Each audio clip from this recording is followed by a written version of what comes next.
रहीमिया खान का इलाका पतन मीनारा चक नंबर 33 का रिहायशी गुलाम नबी की मीडिया से गुफ्तगू। जनाब मैं पाकिस्तान च कोई 1 तरीक ने परचा होया, मैं 1 तरीक का परचा आया, मैं 8 तरीक के दूसरे महीने की 8 तरीक के पाकिस्तान चो दिया गया।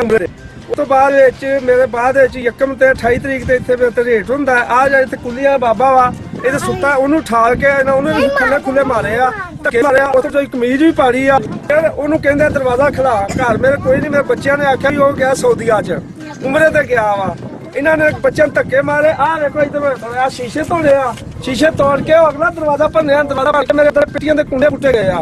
उस तो बाद 2 तोले सोना वा 70-75 हज़ार रुपया जो मेरे सूखा हो के कदे फड़े भी सी जना मरदा वा।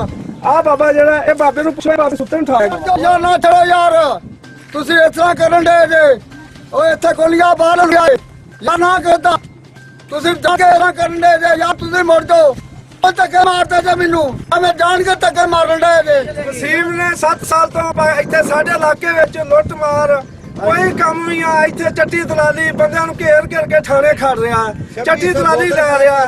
उस बाद विच मेरे को 15,000 रुपया लैके वो खा गया थाने। 1 रुपया नहीं, मैनूं बेगुनाह नहीं होण दित्ता। अपने मैनूं कहंदा तेनूं मैं बेगुनाह करा दांगा। ओहदी मैनूं फिर पूरी जमानत कराउणी पई आ। मेरे कहते चैक कीते उमरे दे वसीम ने कागज चेक करके मैंने कहा गलत फैमिली का ना आ गया, तेरे को ना बेगुनाह किया जाएगा। बेगुनाह करने के बावजूद मैंने कहना तू पूरी जमानत रात में बेगुनाह करांगा। 15,000 रुपया ले लिया, 15,000 लगे बेगुनाह में फिर नहीं कर। वसीम देखा कार्रवाई होनी चाहिए।